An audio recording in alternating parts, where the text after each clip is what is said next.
अस्सलाम वालेकुम दोस्तों, कैसे हो? उम्मीद है कि सब खैरियत से होंगे। अल्लाह आप लोगों को ऐसे ही खुश रखे। चलिए आज के किस्से की तरफ बढ़ते हैं। बचपन से अम्मा और अब्बा की नोक झोंक और लड़ाइयां सुनते सुनते कब मैंने जवानी की दहलीज पर कदम रखा मुझे पता ही नहीं चला।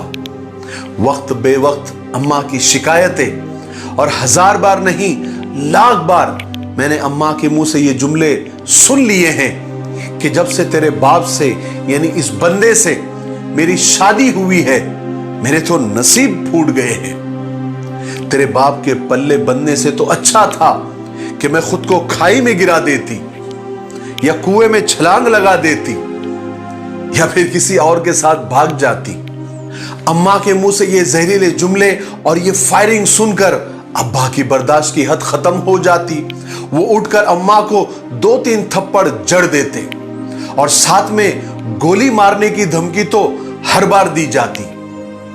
फिर थप्पड़ खाने के बाद अम्मा सिसकियां ले लेकर सो जाती और हम भाई बहन पूरी रात और सारा दिन जागते रहते कि कहीं अम्मा ना भाग जाए या फिर कहीं जाकर अपनी जान ना दे दे। 40 साला इस लंबी जिंदगी में हमने न कभी अब्बा को इत्मीनान से देखा न ही अम्मा को सुकून से देखा। अम्मा को अपनी जिंदगी जाए जाने का अफसोस होता तो अब्बा का भी दुख कम नहीं था। उनको भी इस बात का हमेशा दुख रहता कि काश वो किसी तालीम याफ्ता या पढ़ी लिखी या शहरी लड़की से शादी कर लेते तो कम से कम उनके सामने जबान तो नहीं चलाती और वक्त बेवक्त उनकी जिंदगी जहन्नम तो नहीं बनती। जब तक हम गैर शादीशुदा थे हमारी पूरी पूरी हमदर्दियां अम्मा के साथ होती, लेकिन हमारी शादी के थोड़े ही अरसे के बाद कुछ महीनों के बाद ही हमें यह एहसास हो गया कि अब्बा कितने मजबूर, कितने लाचार और कितने बेबस थे। वरना हमारे यहां तो बात गोली मारने की धमकी से बहुत आगे बढ़ गई थी। मुझे तो ऐसा लगता था कि मेरी बीवी समेत उसके पूरे खानदान को बम से उड़ा दूं और यही ख्यालात मेरे दिमाग में हर वक्त गर्दिश करते रहते। एक दिन छुट्टियों में मैं गांव आया तो देखा कि अम्मा जरा बुझी बुझी सी बैठी हुई थी। मैंने पूछा, अम्मा क्या हुआ? वो तो जैसे भरी हुई बैठी थी। पूछते ही फट पड़ी, कहने लगी 2 दिन से बुखार में तप रही हूं और वो तेरा जालिम बाप एक डिस्प्रिन की गोली तक का नहीं पूछा। वो तो पहले ही दिन से मेरे मौत की ख्वाहिश में जी रहा है। मैंने अब्बा की तरफ देखा तो वो आराम से चारपाई पर अखबार का मुताला कर रहे थे। मैंने शिकायती नजरों से अब्बा की तरफ देखा तो अब्बा ने भी मुंह फेरते हुए कहा कि ले जाओ तुम्हारी अम्मा को उसी मैट्रिक फेल डॉक्टर के पास। जब तक वो डॉक्टर इसे हाथ ना लगाए तब तक तेरी अम्मा ठीक होने का नाम नहीं लेती। इतना सुनना था कि अब अम्मा की जवाबी गोलाबारी मेरे बर्दाश्त के बाहर हो गई। अम्मा ने अब्बा के खानदान के वो गड़े मुर्दे कब्रों से निकाले कि मैं अपनी नजरों में शर्मिंदा हो गया और सोचने लगा कि मेरी बदकिस्मती है कि मैंने इतने बेगैरत खानदान में मैंने आंख खोली है। एक दफा का वाकया है कि मेरी बीवी के साथ मेरा झगड़ा हो गया और थोड़ी सी मार कुटाई हो गई, यानी मैंने बीवी को मार दिया। तो बीवी ने शिकायत के लिए मेरी अम्मा को फोन लगाया तो अम्मा ने उधर से मुझे वो बातें सुनाई हैं, वो गालियां दी हैं कि अल्लाह की पनाह। कहने लगी कि वो अपने बाप का खून है, दूसरों की बेटियों को मारेगा नहीं तो और क्या करेगा? उस बेगैरत से और क्या उम्मीद की जा सकती है? बीवी तो ये सब यानी मेरी बीवी तो ये सब सुनकर पुरसुकून हो गई, उसको तो सुकून आ गया, मगर मेरा सुकून तो बर्बाद हो गया। अब सारी जिंदगी बीवी के सामने सर झुकाकर सब सुनना पड़ेगा, वरना अम्मा को फोन चला जाएगा और फिर यही सब गोलाबारी मुझ पर भी होने लगेगी। उसी दिन शाम को अब्बा का फोन आया। मैंने डरते डरते उठाया, अब पता नहीं ये क्या कहेंगे। सलाम करने के बाद अब्बा बोलने लगे कि बेटा तुम मर्द के बच्चे हो, बीवी कभी दोस्त नहीं बन सकती, लिहाजा दबा के रखो। अपनी मां का रवैया देखकर और मेरी हालत से कुछ इबरत पकड़ो। मैं अब तक भुगत रहा हूं। काश मेरी जवानी होती तो तुम्हारी मां को गूंगा कर देता और दूसरी शादी कर लेता। तुम जवान हो, लिहाजा मेरी तरह अफसोस करने से बेहतर है कि दूसरी लाकर उसके सर पर बिठा दो ताकि उसे भी पता चले। उस वक्त मुझे और अब्बा का दुख और नसीब एक जैसा महसूस हुआ। दोनों ने न जाने कौन से गुनाहों की सजा बीवियों की सूरत में पाई थी। जो बीवियां कम, 24 घंटे का टॉर्चर सेल ज्यादा थी। मेरे गांव में मौजूद मेरे भाई बहनों की जिंदगी भी अजीरन और जहन्नम बनी हुई थी। सुबह शाम अब्बा अम्मा की लड़ाई होती रहती थी। बच्चे एक तरफ मां को अब्बा का जुल्म सहने पर हौसला देते रहते, तो कुछ देर के बाद दूसरे कमरे में अब्बा की हिम्मत बंधा रहे होते हैं और अब्बा से कह रहे होते हैं कि अब्बा टेंशन मत लो, सारी गलती अम्मा की ही। यही काम मेरे भाई बहनों का दिन भर का था। 1 महीना पहले अम्मा का दांत गांव के उसी मैट्रिक फेल डॉक्टर के हाथों निकलवाया गया। अम्मा की शुगर 400 से ऊपर चली गई थी, लिहाजा दांत का इंफेक्शन मसूड़ों तक पहुंच गया। गांव में मशहूर हो गया कि अम्मा को मुंह का कैंसर हो गया है। यह खबर बिजली बनकर मुझ पर पड़ी। हवाई जहाज की सीट नहीं मिल रही थी, सो रातों रात गाड़ी भगाकर मैं लखनऊ पहुंच गया। शहर के मायानाज डॉक्टरों के पैनल को हायर किया। अगले दिन अम्मा की सर्जरी थी। अम्मा तकलीफ से तड़प रही थी।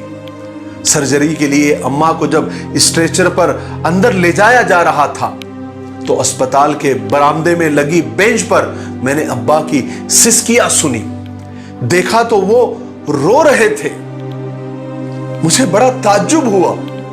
मैं आगे बढ़ा और अपने अब्बा को अपनी गोद में, अपने आगोश में भर लिया। अब्बा मेरे गले लगकर बच्चों की तरह फूट फूट कर रोने लगे।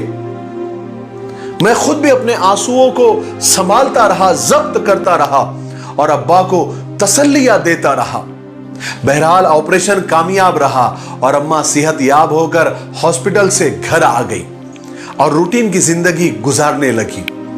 मगर मुझे अब्बा की सिसकियां और आंसू परेशान किए जा रहे थे। मैं सोच रहा था कि अब्बा मेरी अम्मा के लिए रो भी सकते हैं। क्या वो कोई ख्वाब था या हकीकत थी? मुझे अब तक यकीन नहीं आ रहा था। फिर हुआ ये कि कुछ दिन पहले छोटे भाई का फोन आया, जो अम्मा का सबसे ज्यादा लाडला था, सबसे ज्यादा। लेकिन कुछ महीनों से अम्मा की उससे बातचीत बंद हो गई थी। पता नहीं क्या बात थी। छोटा भाई मुझसे कहने लगा कि जरा अम्मा से मेरी सिफारिश कर दो और अम्मा को राजी कर लो और कहो कि मुझे माफ कर दे और अपना गुस्सा थूक दे। मुझे पता नहीं था क्या बात है, लेकिन जब मैं गांव गया तो देखा कि अम्मा चारपाई पर लेटी हुई है। मैं सलाम करके चारपाई के कोने पर अदब से बैठ गया और बहुत सारी बातें होने के बाद आखिर में कहने लगा कि अम्मा, छोटे भाई का फोन आया था। आप किस बात पर उससे नाराज हैं? आप उसे माफ कर दें। वो बॉर्डर पर है, रोजाना मौत का सामना होता रहता है। यह सुनना था कि अम्मा गुस्से से उठ गई और कहने लगी, उस कमबख्त को तो मैं अपना दूध भी न बख्शूं। इतना दिल दुखाया है उसने मेरा।